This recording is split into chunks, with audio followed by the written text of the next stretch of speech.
عالمی بینک کی حالیہ رپورٹ کے مطابق پاکستان کی معیشت شدید مشکلات کا شکار ہے اور ملک میں 24.5% مہنگائی کی شرح 1970 کی دہائی کے بعد بلند ترین سطح پر ہے۔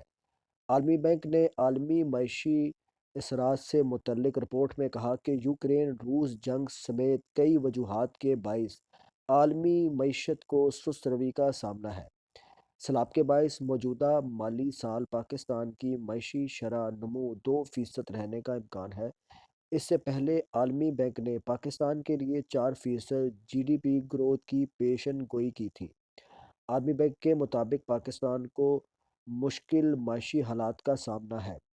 حالیہ بدترین سیلاب اور سیاسی بے یقینی پاکستان کے مشکل معاشی حالات کی بڑی وجوہات ہیں۔ پاکستان کو بیرونی قرض کی ادائیگیوں کے شدید خطرات کا سامنا ہے۔ پاکستان میں سیلاب کے باعث جی ڈی پی کو 4.8% کے مساوی نقصان پہنچا۔ جون سے دسمبر تک ڈالر کے مقابلے میں روپے کی قدر 14% گر چکی ہے۔ موسمیاتی شدت خوراک اور ضروری اشیاء کی سپلائی کو متاثر کر سکتی ہے۔ انفراسٹرکچر اور زرعی پیداوار کو بھی نقصان پہنچنے کا خدشہ ہے۔ اس دوران کنٹری رسک پریمیم میں 15% اضافہ ہو چکا ہے۔ گلوبل اکنامک پراسپیکٹ رپورٹ میں تخمینہ لگایا گیا کہ 2023 میں عالمی شرح نمو 1.7% رہنے کا امکان ہے۔ اقتصادی لحاظ سے پاکستان آج جس قسم کی صورتحال ہے اس پر ایک عام آدمی سے لے کر ماہرین معاشیات و عمرانیات تک سب متفکر اور پریشان ہیں۔ عالمی کساد بازاری، روس یوکرین جنگ اور اس کے نتیجے میں لگائی جانے والی پابندیوں کے باعث دنیا کے بہت سے ممالک معاشی طور پر مسائل میں گھرے دکھائی دیتے ہیں۔ پیٹرولیم مصنوعات کی قیمتوں میں اضافہ، توانائی کا بحران صورتحال کو مزید گمبھیر بنانے کا سبب بنا ہے۔ پاکستان اس لحاظ سے زیادہ بدقسمت قرار دیا جا سکتا ہے کہ اسے عالمی سطح پر ہونے والے واقعات کے ساتھ ساتھ اندرونی طور پر سیلاب نے جس تباہی سے دوچار کیا ہے اس سے اس کی معیشت کو ناقابل تلافی دھچکا لگا ہے۔ پھر ملک کے داخلہ پالیسیوں، معاشی ماہرین کی ناقص منصوبہ بندی، غیر حقیقت پسندانہ تجزیے اور غلط فیصلوں نے قوم کو بدترین حالات سے دوچار کر دیا ہے۔ لیکن سب سے زیادہ پریشان کن بات یہ ہے کہ ہمارے سیاستدان اس صورتحال کا ادراک و احساس کرنے کے بجائے ملک کے اندر سیاست کھیل رہے ہیں۔ یوں محسوس ہوتا ہے کہ ہمارے سیاسی قائدین کو ملکی معیشت کی کوئی پرواہ ہی نہیں۔ ان کو اپنے مفادات ہی مقدم اور عزیز ہیں۔ اخبارات سیاسی محاذ آرائیوں، طعنہ و تشنیع سے آلودہ بیانات اور غیر سنجیدہ نوعیت کی سرگرمیوں کی خبروں سے بھرے ہوتے ہیں۔ اس کے برعکس عوام بدترین مالی بدحالی کا شکار ہے۔ مہنگائی نے ان کی کمر توڑ کے رکھ دی ہے۔ بجلی، گیس، پانی سے لے کر اشیاء خورد و نوش تک کوئی بھی چیز ایسی نہیں جس کے دام کئی سو گنا تک نہ بڑھے ہوں۔ مرغی کے گوشت 600 روپے فی کلو اور انڈے 285 روپے فی درجن کی حدوں کو چھو رہے ہیں۔ آٹا عام آدمی کی دسترس سے باہر ہو چکا ہے۔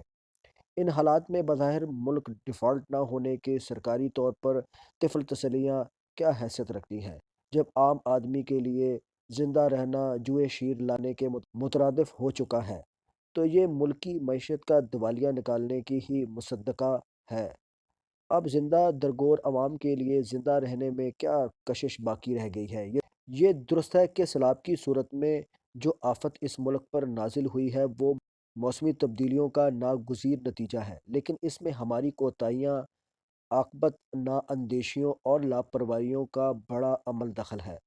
سیلابی پانی سے جو مالی اور جانی نقصان ہوا ہے اس کا پوری طرح ازالہ تو ممکن نہیں، لیکن اس سے جو مسائل پیدا ہوئے ہیں ان سے نپٹنے کے لیے البتہ حکومت ضرور متحرک ہوئی ہے۔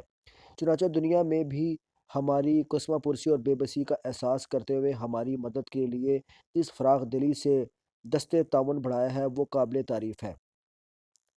گزشتہ دنوں سوئٹزرلینڈ کے شہر جنیوا میں ہونے والی کانفرنس اور اس سے پہلے عالمی ماحولیاتی آلودگی کے حوالے سے ہونے والی ڈیوس کانفرنس میں امیر اور ترقی یافتہ ممالک نے پاکستان کی امداد کا بھرپور مظاہرہ کیا۔ اس ضمن میں سیکرٹری جنرل اقوام متحدہ کا کردار سب سے زیادہ لائق ستائش رہا ہے، جنہوں نے اقوام عالم کی توجہ پاکستان کی موجودہ ابتر معاشی صورتحال کی جانب مبذول کراتے ہوئے بھرپور امدادی تعاون کی اپیل کی۔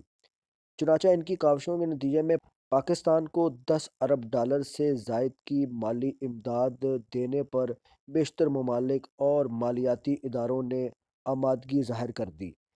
یہ امداد البتہ فوری طور پر ہمیں نہیں ملے گی، کیونکہ اس میں پاکستان کی طرف سے اپنے حصے کی رقم بھی شامل کرنے کا وعدہ لیا گیا ہے۔ پاکستان اپنا حصہ اس میں کس طرح اور کیوں کر شامل کرتا ہے، یہ وہ سوال ہے جو بہرحال جواب طلب ہے۔ لہٰذا ہماری حکومت کو عالمی اداروں اور خوشحال ممالک کی طرف سے ملنے والی امداد پر فخر و انبساط کرنے پر ہی اکتفا نہیں کرنا چاہیے، اپنے حصے کی شمع بھی جلانا ہوگی۔